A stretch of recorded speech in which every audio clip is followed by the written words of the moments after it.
నమస్కారం ETV news కి స్వాగతం ముందుగా ముఖ్యాంశాలు దేశ ప్రజల్లో ప్రధాని మోదీకి తగ్గని వ్యక్తిగత ఆదరణ పథకాల ప్రయోజనాలపై కొంతవరకు అసంతృప్తి ఉత్తమ ఫలితాలు నమోదు చేసిన రైల్వే శాఖ పరిశుభ్ర పట్టణ ప్రాంతాలున్న తొలి రాష్ట్రంగా ఆంధ్రప్రదేశ్ అక్టోబర్ 2 నాటికి నెరవేరనున్న లక్ష్యం కేంద్ర పట్టణాభివృద్ధి శాఖ ప్రకటన నిఘా కెమెరాలతో పక్కాగా శాంతి భద్రతలు పర్యవేక్షిస్తామన్న చంద్రబాబు విశాఖలో కమాండ్ కంట్రోల్ వ్యవస్థను ప్రారంభించిన ముఖ్యమంత్రి మేడిగడ్డ నిర్మాణ సమయంలోనే ఎత్తిపోతలు మల్లన్న సాగర్ నుంచి ఎల్లారెడ్డి కామారెడ్డిలకు నీరు సమగ్ర అధ్యయనానికి సీఎం కేసీఆర్ ఆదేశం హైదరాబాద్ లో 3వ పోలీస్ కమిషనరేట్ కు కసరత్తు సైబరాబాద్ ను 2గా విభజించేందుకు ప్రణాళికలు ప్రభుత్వానికి చేరిన ప్రతిపాదనలు వాహన వినియోగదారులపై మరింత భారం లీటర్ డీజిల్ పై ₹3 పెట్రోల్ పై ₹6 పెంపు నేటి నుంచి కొత్త ధరలు ఐపీఎల్లో మరో విజయం సాధించిన హైదరాబాద్ వార్నర్ మెరుపులతో బెంగళూరుపై జయభేరి మరో మ్యాచ్లో కోల్కతాపై ఢిల్లీ గెలుపు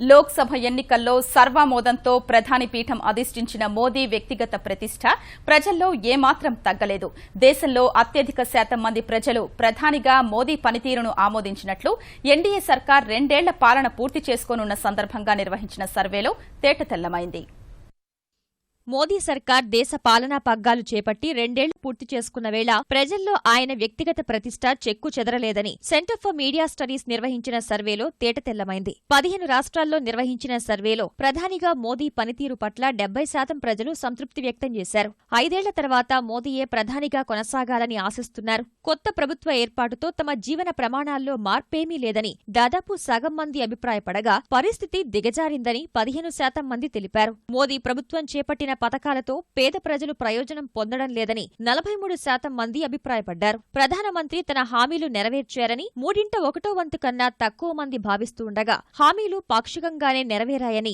సుమారు 48% మంది తెలిపారు ప్రపంచ స్థాయిలో భారత్ స్థానాన్ని దేశీయంగా పాలనను మెరుగుపరిచే విషయాల్లో మోదీ చేసిన కృషికి అత్యధికులు సంతృప్తి వ్యక్తం చేశారు ఒక కొత్త రకం మెథడాలజీతో సర్వే ఒకటే కాకుండా పనితీరు వేరు మంత్రివర్గాలు వర్గంలో ఏ విధంగా జరుగుతున్నాయి ఏ మంత్రులు ఏ విధంగా పనిచేస్తారు అనే దాని మీద చేశాం మోడీ గారు ఇండివిజువల్గా ఆయన లీడర్షిప్ మీద ఎక్కువ ప్రభావం నమ్మకం ప్రజల్లో ఉంది ఏదో జరుగుతుంది చేయబోతున్నాడు ఆయన చెప్పే విధానం మీద నమ్మకం ప్రజల్లో ఉంది ప్రజలకి ఎక్కువ కావాల్సిన మినిస్ట్రీలు బాగా పనిచేస్తలేదని దీంట్లో బాగా తెలుసు ద్రవ్యోల్బణం అదుపు చేయడంలో కేంద్ర ప్రభుత్వం విఫలమైందని 32% మంది అభిప్రాయపడగా నల్లధనం వెనక్కి తీసుకురాలేదని 29% మంది ఎత్తిచూపారు జన్ధన్ యోజన కేంద్రం సాధించిన భారీ విజయంగా 36% మంది చెప్పగా స్వచ్ఛ భారత్ అభియాన్కు 32% మంది ఓటేశారు విదేశీ ప్రత్యక్ష పెట్టుబడులు తేవడంలో మోదీ చేస్తున్న కృషిని 23% మంది ప్రశంసించారు సర్వే ప్రకారం రైల్వే శాఖ ఉత్తమ ఫలితాలు నమోదు చేయగా ప్రభావం చూపని శాఖలుగా కార్మిక ఉపాధి కల్పన న్యాయ గ్రామీణాభివృద్ధి శాఖలు నిలిచాయి కేంద్ర మంత్రుల్లో సుష్మా స్వరాజ్ తొలి ర్యాంకు సాధించారు రాజ్నాథ్ సింగ్ సురేష్ ప్రభు మనోహర్ పారికర్ అరుణ్ జైట్లీ మొదటి 5 స్థానాల్లో ఉన్నారు రామ్ విలాస్ పాస్వాన్ బండారు దత్తాత్రేయ చివరి స్థానంలో నిలిచారు వెంకయ్య స్మృతి ఇరానీ సగటు మంత్రులుగా సర్వే తేల్చింది ప్రధాని నరేంద్ర మోదీ తాను ప్రాతినిధ్యం వహిస్తున్న వారణాసిలో నేడు సుడిగాలి పర్యటనలు జరపనున్నారు ఢిల్లీ నుంచి ఉదయమే వారణాసి చేరుకోనున్న ప్రధాని అక్కడి నుంచి బల్లియా వెళతారు అక్కడ కేంద్రం ప్రతిష్టాత్మకంగా భావిస్తున్న ప్రధానమంత్రి ఉజ్వల యోజన పథకాన్ని ప్రారంభించనున్న మోదీ దారిద్ర్య రేఖకు దిగువన ఉన్న 5 కోట్ల మంది పేదలకు గ్యాస్ స్టవ్లు అందించే కార్యక్రమాన్ని ప్రారంభిస్తారు తరువాత వారణాసిలో వివిధ కార్యక్రమాల్లో పాల్గొనున్నారు కాలుష్య నివారణ చర్యల్లో భాగంగా 1000 మందికి ప్రధాని ఈ రిక్షాలు అందజేస్తారు అనంతరం చారిత్రక పురాతన సంపదకు నెలవైన వారణాసిలోని సాంస్కృతిక అధ్యయన సంస్థ జనప్రవాహను ప్రధాని సందర్శిస్తారు గంగా తీరంలో కాలుష్యాన్ని అరికట్టడమే లక్ష్యంగా సౌరశక్తితో నడిచే పడవల్ని అస్సీఘాట్ వద్ద ప్రధాని మోదీ ప్రారంభిస్తారు స్వచ్ఛ భారత్ కార్యక్రమంలో భాగంగా పట్టణ ప్రాంతాల్లో బహిరంగ మల విసర్జన లేని తొలి రాష్ట్రంగా ఆంధ్రప్రదేశ్ అవతరించనుంది. అక్టోబర్ 2 నాటికి ఆంధ్రప్రదేశ్ ఈ ఘనత సాధించనుందని కేంద్ర పట్టణాభివృద్ది మంత్రిత్వ శాఖ ఒక ప్రకటనలో తెలిపింది. మొత్తం ఏపీలోని 110 పురపాలక సంఘాల్లో వచ్చే అక్టోబర్ 2 నాటికి 100% మరుగుదొడ్లు నిర్మించి బహిరంగ మల విసర్జన లేకుండా చేస్తామని ఆంధ్రప్రదేశ్ అధికారులు ఇటీవల విశాఖపట్నం వచ్చిన కేంద్ర పట్టణాభివృద్ది శాఖ కార్యదర్శి రాజీవ్ గౌబాకు వివరించారు. పట్టణ ప్రాంతాల్లో 194,336 వ్యక్తిగత మరుగుదొడ్లు నిర్మించాలని ఆంధ్రప్రదేశ్ సర్కార్ లక్ష్యంగా నిర్దేశించుకుంది. వాటిలో 153,779 మరుగుదొడ్ల నిర్మాణ పనుల్ని ప్రారంభించి 104,732 మరుగుదొడ్ల నిర్మాణం ఇప్పటికే పూర్తి చేసింది. మిగిలిన వాటిని ఈ ఏడాది అక్టోబర్ 2 నాటికి పూర్తి చేయనుంది. నవ్యాంధ్ర రాజధాని అమరావతిలో రైతుల ప్లాట్ల కేటాయింపులో ఎదురయ్యే వివాదాల్ని పరిష్కరించేందుకు సీఆర్డీఏ ముందుకొచ్చింది. చిన్న ప్లాట్ల విషయంలో కర్షకుల అభిప్రాయానికే పెద్దపీట వెయ్యాలని నిర్ణయించింది.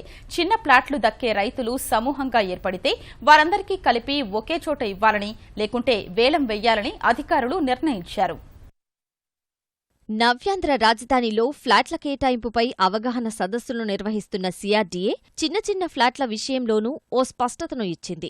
రైతులు కోరినట్టుగా ప్రామాణిక సైజు ఫ్లాట్లను కేటాయించిన తర్వాత మిగిలిన చిన్న సైజు ఫ్లాట్ల ముక్కలను ఉమ్మడిగా కేటాయించటం, లేకుంటే వాటిని వేలంలో విక్రయించి ఆ సొమ్మును పంపిణీ చేయాలని నిర్ణయించారు. లేని పక్షంలో భూమి అభివృద్ధి హక్కు బదలాయింపు బాండ్లు జారీ చేయాలని నిర్ణయించారు. టీడీఆర్ బాండ్లను రైతులు భవిష్యత్తులో ఇతర భూమి అభివృద్ధి చేసే డెవలపర్లకు విక్రయించుకునే వీలుంది. ప్రస్తుతం భూములిచ్చిన రైతులు తమ వాటా ఫ్లాట్ల కోసం ఆప్షన్లను నమోదు చేసే ప్రక్రియ కొనసాగుతోంది. 9.18A, 9.18B ఫారాల ద్వారా స్థానిక అధికారులు రైతుల నుంచి ఆప్షన్లను సేకరిస్తున్నారు.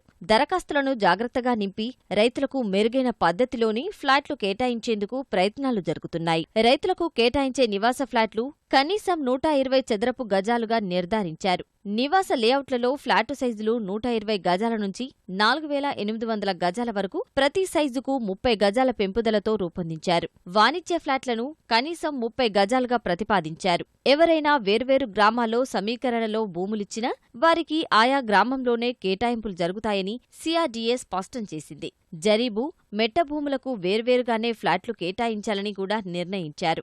మరోవైపు ఫ్లాట్లు కేటాయింపు ప్రక్రియ పూర్తయిన అనంతరం సీఆర్డీఏ ఎల్పీఓసీ జారీ చేసిన తర్వాతే వాటిని విక్రయించుకునేందుకు వీలు కలగనుంది. నవ్యాంధ్రలో శాంతి భద్రతల పర్యవేక్షణకు నిఘా కెమెరాల్ని వినియోగించుకుంటామని ముఖ్యమంత్రి చంద్రబాబు స్పష్టం చేశారు. విశాఖపట్నం పర్యటనలో భాగంగా వివిధ కార్యక్రమాల్లో పాల్గొన్న చంద్రబాబు హెల్త్ సిటీలో అపోలో గ్రూప్ నిర్మించిన 250 పడకల సూపర్ స్పెషాలిటీ ఆసుపత్రిని ప్రారంభించారు. బీచ్ రోడ్డులో కొండపై నిర్మించిన బే పార్క్ హోటల్, పాండురంగపురంలో ఏర్పాటు చేసిన ఉడా పార్క్ ను సీఎం ప్రారంభించారు.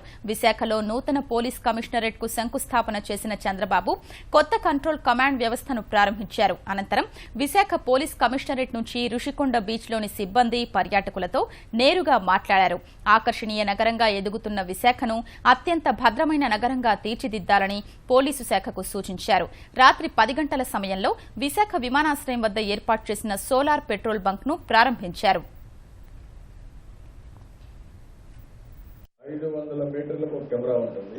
ఆల్ క్రూషియల్ ప్లేసెస్ లో, మెయిన్ రోడ్స్ లో. మిగిలినటువన్నీ కూడా ఒక 500 కెమెరాలు పెట్టుకుని 1 కిలోమీటర్ కవర్ పెట్టుకుంటే 1300 కిలోమీటర్లు కవర్ అయిపోవాలి. ఇప్పుడు మొత్తం క్రూషియల్ ఏరియాస్ అంతా వచ్చి ఇవన్నీ కవర్ అయితే 1000 kilometres are 900 kilometres 100% full proof గా పాయింట్ టు పాయింట్ 500 మీటర్లు జూమ్ చేసుకుంటే ఎవరున్నారో క్లియర్ గా చూసుకోవచ్చు. టెక్నాలజీ పైన డిపెండ్ అయితే ఇంకా పర్ఫెక్ట్ గా ఉంటుంది. పబ్లిక్ కూడా భయం ఉంటుంది.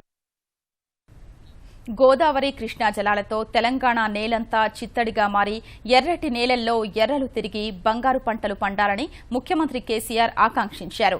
ఈ కలను సాకారం చేసేందుకు ఖర్చుల విషయంలో వెనకాడే ప్రసక్తే లేదని స్పష్టం చేశారు. సాగునీటి ప్రాజెక్టుల నిర్మాణం చేపట్టి బొట్టుబొట్టు ఒడిసి పట్టేందుకు తెరాస సర్కార్ కృతనిశ్చయంతో ఉందని కామారెడ్డి, ఎల్లారెడ్డి నియోజకవర్గాలకు గోదావరి జలాల తరలింపుపై జరిపిన సమీక్షా సమావేశంలో చెప్పారు. ఈ 2 నియోజకవర్గాల్లోని రిజర్వాయర్లకు కొమరవెల్లి, కొమురవెల్లి మల్లన్న సాగర్ ప్రాజెక్టు నుంచి నీటిని తీసుకునే అంశంపై సమగ్ర అధ్యయనం చేయాలని కేసీఆర్ అధికారులకు సూచించారు. మేడిగడ్డ ప్రాజెక్టు నిర్మాణంలో ఉండగానే లిఫ్ట్ల ద్వారా గోదావరి జలాలు తోడుకోవాలని నిర్ణయించారు.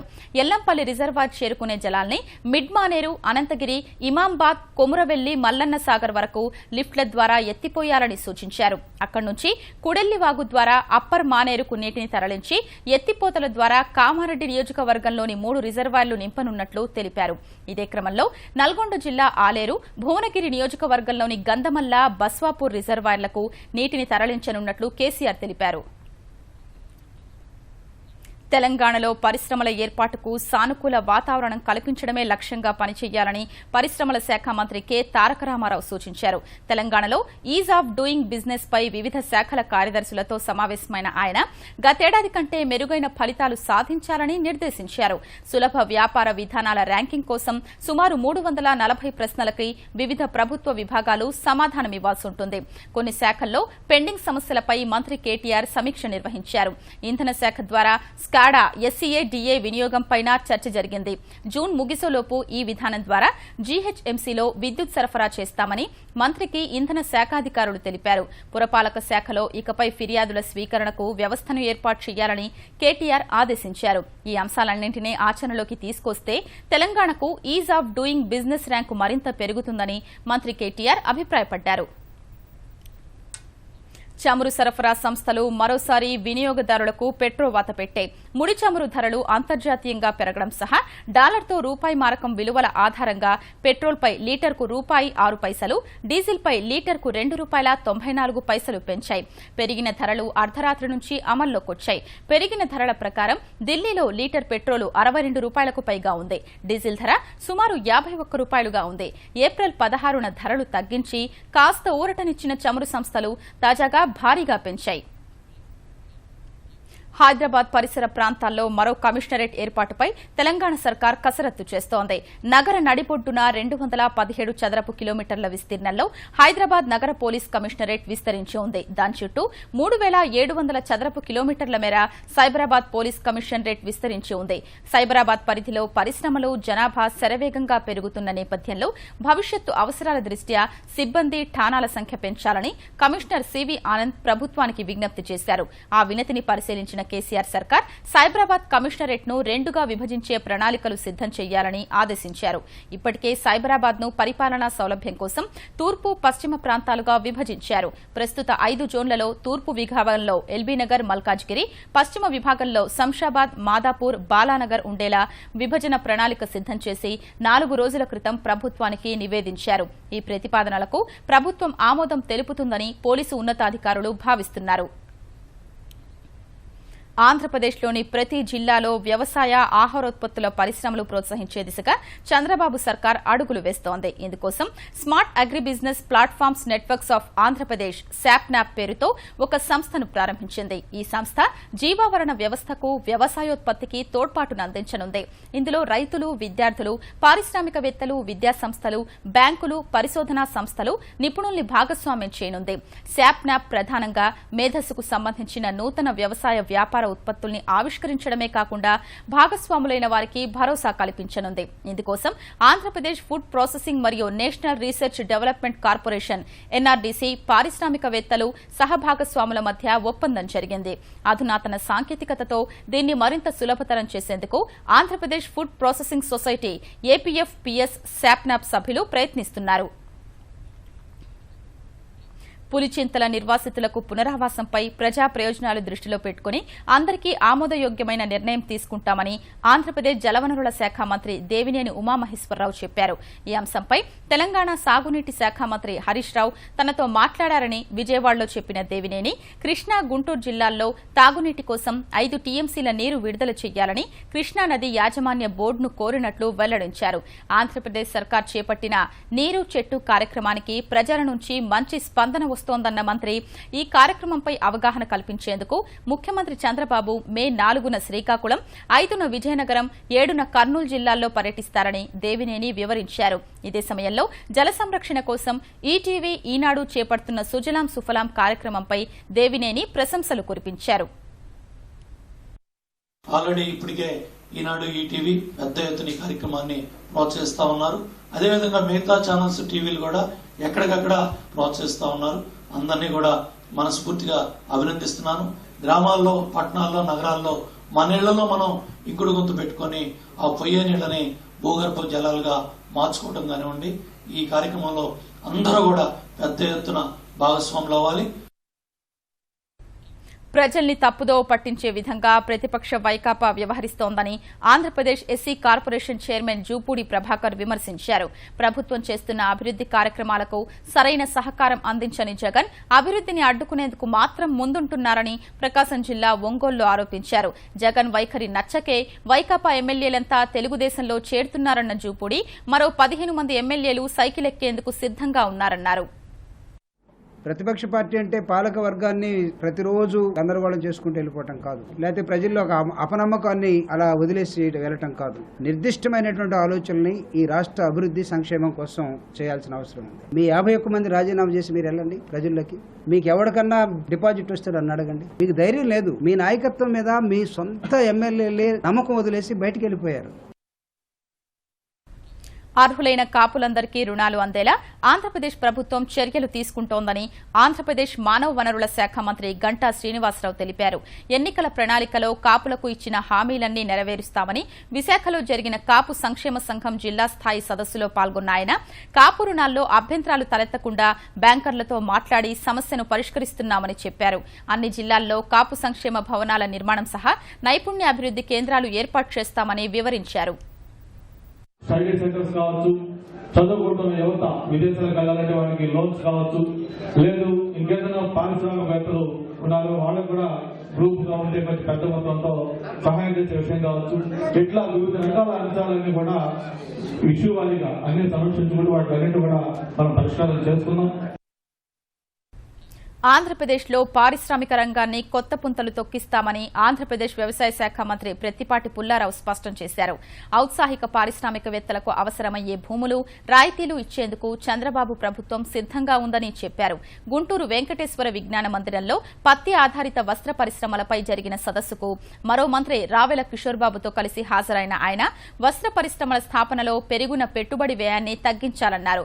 పెట్టుబడి వ్యయం పెరగడం వల్లే రైతులు, మిల్లర్లు తగినంత లాభాలు పొందలేకపోతున్నారన్న మంత్రి వస్త్ర పరిశ్రమల్ని ప్రాధాన్య పరిశ్రమల జాబితాలో చేరుస్తామన్నారు. టెక్స్టైల్ రంగమే కాదు, సిమెంట్ రంగమే కాదు, అన్ని రంగాల్లో అన్ని కూడా రిలీజ్ చేసి ఇండస్ట్రీస్ ని ఆదుకున్నటువంటి ప్రభుత్వం. ఇండస్ట్రీ ఎప్పుడైతే కాస్ట్ పెరిగిపోయిందో, ఇండస్ట్రీ ఇన్స్టాల్ చేయడానికి కానీ ఎరెక్షన్ చేయడానికి కానీ కాస్ట్ పెరిగింది. కాస్ట్ తగినటువంటి మార్జిన్స్ ఈ ఇండస్ట్రీలో లేకపోవటం అనేటువంటి చాలా బాధాకరం. అది టెక్స్టైల్ కావచ్చు, స్పిన్నింగ్ కావచ్చు, వీవింగ్ కావచ్చు, ప్రాసెసింగ్ కావచ్చు. పట్టణ, గ్రామీణ, స్థానిక సంస్థల్లో జరుగుతున్న ఆడిటింగ్ విధానం సరిగా లేదని తెలంగాణ ప్రజాపద్దుల సంఘం అభిప్రాయపడింది. ప్రజాపద్దుల సంఘం చైర్మన్ గా కాంగ్రెస్ సీనియర్ నేత గీతారెడ్డి ఎంపికైన తరువాత తొలిసారి అసెంబ్లీ కమిటీ హాల్లో సమావేశమైన సంఘం స్థానిక సంస్థల ఆడిటింగ్ ను తమ పరిధిలోకి తీసుకురావాల్సిన అవసరం ఉందని అభిప్రాయపడింది. 1971 నుంచి ఇప్పటి వరకు రెవెన్యూ విభాగాన్ని పీఏసీ పరిశీలించకపోవడంపై చర్చించిన కమిటీ ఇకపై రెవెన్యూ విభాగంపైన కూడా దృష్టి సారించాలని నిర్ణయించింది. మే 9న మరోసారి సమావేశం కావాలని తీర్మానించింది. వృధా నీటిని ఒడిసిపట్టి కరవును జయిస్తామని ఈటీవీ ఈనాడు స్ఫూర్తితో చేపట్టిన సుజలాం సుఫలాం సదస్సులో వక్తలు ప్రతిజ్ఞ చేశారు. తెలుగు రాష్ట్రాల్లో వివిధ జిల్లాల్లో చేపట్టిన సదస్సుల్లో పాల్గొన్న ప్రజా ప్రతినిధులు, అధికారులు కేవలం ఇంకుడు గుంతలు మాత్రమే భవిష్యత్ తరాల నీటి ఎద్దడిని దీటుగా ఎదుర్కోగలవని పిలుపునిచ్చారు.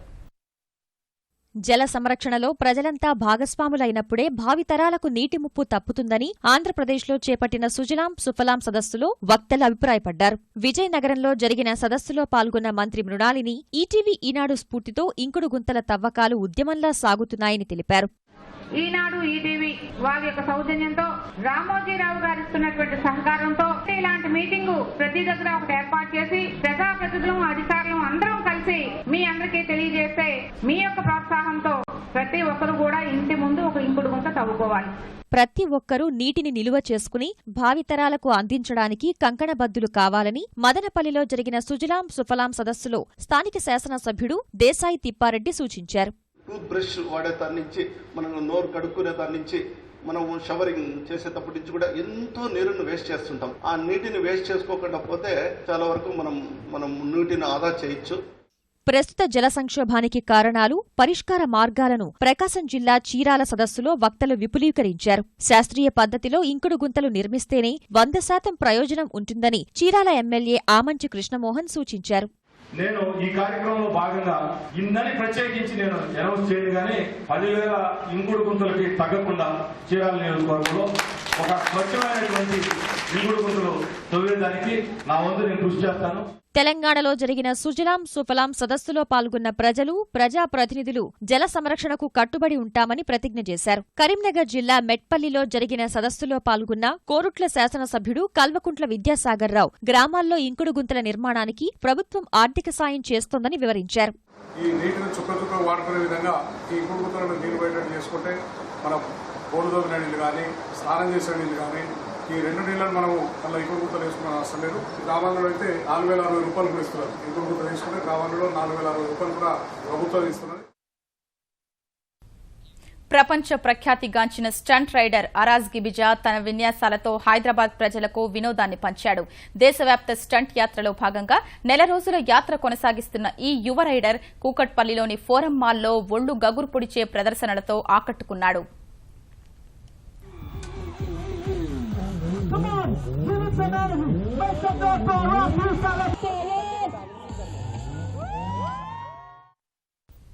ఉత్తరాఖండ్ కుమౌన్, గర్వాల్ ప్రాంతాల్లో రేగిన కార్చిచ్చు అంతకంతకు తీవ్ర రూపు దాలుస్తోంది. ఇప్పటికే 5గురిని బలిగొని దాదాపు 1900 హెక్టార్ల అడవిని నాశనం చేసిన మంటల్ని అదుపులోకి తెచ్చేందుకు జాతీయ విపత్తు స్పందనా దళం, అగ్నిమాపక సిబ్బంది అవిశ్రాంతంగా శ్రమిస్తున్నారు. ఇప్పటికీ 1300 హెక్టార్లలో ఎగిసిపడుతున్న మంటల్ని ఆర్పేందుకు 135 మంది సిబ్బందితో కూడిన 3 ఎన్డీఆర్ఎఫ్ బృందాలు ప్రయత్నిస్తున్నాయి. కార్చిచ్చు నేపథ్యంలో ఉత్తరాఖండ్ గవర్నర్ కేకే పాల్తో మాట్లాడిన కేంద్ర హోంమంత్రి రాజ్నాథ్ సింగ్ రాష్ట్రానికి అవసరమైన సాయాన్ని అందిస్తామని హామీ ఇచ్చారు. కార్మికుల కోసం ప్రత్యేకంగా వర్కర్స్ బ్యాంక్ను ఏర్పాటు చేయాలనే ప్రతిపాదనను పరిశీలిస్తున్నట్లు కేంద్ర కార్మిక శాఖ మంత్రి బండారు దత్తాత్రేయ వెల్లడించారు. ఈ మేరకు ఉద్యోగ భవిష్య నిధి కేంద్ర ధర్మకర్తల మండలి సభ్యులతో కమిటీ వేసి సాధ్యాసాధ్యాల్ని పరిశీలిస్తున్నట్లు హైదరాబాద్లో తెలిపారు. మేడే సందర్భంగా కార్మిక లోకానికి శుభాకాంక్షలు తెలిపిన ఆయన రాజకీయాలకు అతీతంగా కార్మిక శక్తి ఎదగాలని ఆకాంక్షించారు. ఉద్యోగుల భవిష్య నిధికి సంబంధించి కార్మిక శాఖ, ఆర్థిక శాఖ మధ్య ఎలాంటి భేదాభిప్రాయాలు లేవని మంత్రి స్పష్టం చేశారు. వెట్టి చాకిరీ నిర్మూలనపై కేంద్రం ప్రత్యేక దృష్టి పెట్టిందన్నారు. దాదాపుగా 80% పైన ఇంకా ఈ యొక్క వెట్టి చాకిరీ గురించి వాళ్ళని ఇంకా విముక్తి చేయలేకపోతున్నాం. అందుకనే మేము సంపూర్ణంగా ఆలోచించి పూర్తిగా దీని రూపురేఖలు మార్చడం కోసం ఒక కొత్త రిహాబిలిటేషన్ స్కీమ్, ఈ స్కీమ్ కింద గతంలో కేవలం 20,000 రూపాయలు మాత్రమే ఇచ్చేవారు. బాండెడ్ లేబర్ ఎప్పుడైతే విముక్తి అవుతారో వాళ్ళకి 20,000 మాత్రమే ఇచ్చేది. ఇప్పుడు మేము దీన్ని 3 లక్షల రూపాయలకు పెంచి దీన్ని విముక్తి చేయడానికి మా యొక్క ప్రయత్నంలో భాగంగా దీన్ని రూపొందిస్తున్నాము. ఏనుగుల వేట, వాటి దంతాల అక్రమ రవాణా పూర్తిగా అరికట్టాలనే సంకల్పాన్ని కెన్యా ప్రభుత్వం బలంగా చాటుకుంది. అక్రమ రవాణా అడ్డుకుని తమ దేశంలో స్వాధీనం చేసుకున్న 100 టన్నులకు పైగా ఏనుగు దంతాల్ని దహనం చేసింది. నాన్యుకీలో జరుగుతున్న ఆఫ్రికా దేశాల ఏనుగుల సదస్సులో వేట అక్రమ రవాణాపై నిర్ణయం తీసుకోవాలనే డిమాండ్తో ఈ కార్యక్రమం చేపట్టింది. నైరోబీ జాతీయ జంతు ప్రదర్శనశాలలో ఉంచిన ఏనుగు దంతాలకు దేశాధ్యక్షుడు నిప్పంటించారు. 6,700 ఏనుగులకు చెందిన ఈ దంతాల్ని స్మగ్లర్ల నుంచి అధికారులు స్వాధీనం చేసుకున్నారు. ఇలా బహిరంగంగా దంతాలు కాల్చడాన్ని పలు దేశాలు తప్పుబట్టాయి.